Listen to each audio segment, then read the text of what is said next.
कांग्रेस ने तो झूठे नारे दे करके और लोगों को भड़का करके भाइयों वोट लेने का काम किया है।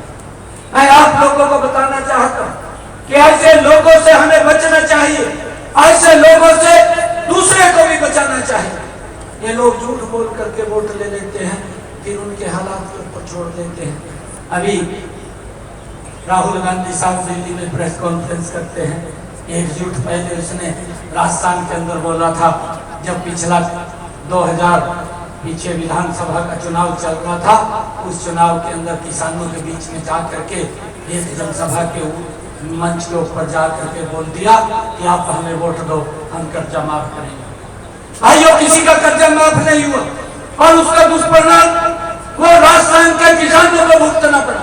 आपके पड़ोस में है, आप सब इस बात को जानते हैं।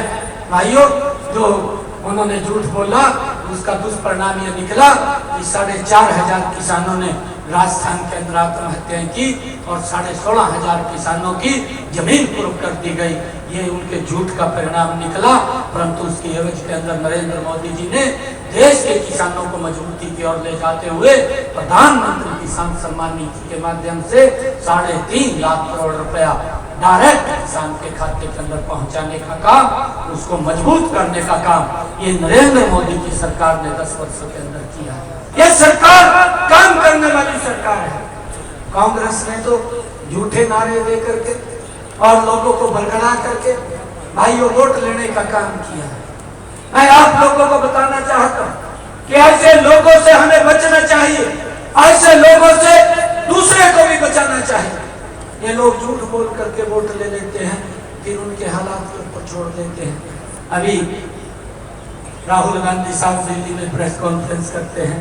एक झूठ पहले उसने राजस्थान के अंदर बोला था, जब पिछला 2000 पीछे विधानसभा का चुनाव चल रहा था, उस चुनाव के अंदर किसानों के बीच में जा करके एक जनसभा के मंच के ऊपर जा करके बोल दिया कि आप हमें वोट दो, हम कर्जा माफ करेंगे।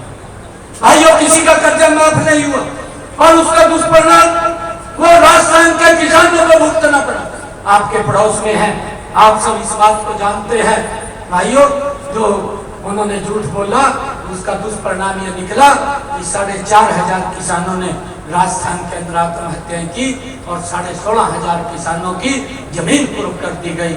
ये उनके झूठ का परिणाम निकला, परंतु उसकी एवज के अंदर नरेंद्र मोदी जी ने देश के किसानों को मजबूती की ओर ले जाते हुए प्रधानमंत्री किसान सम्मान निधि के माध्यम से 3.5 लाख करोड़ रुपया डायरेक्ट किसान के खाते के अंदर पहुंचाने का काम, उसको मजबूत करने का काम ये नरेंद्र मोदी की सरकार ने 10 वर्षों के अंदर किया है।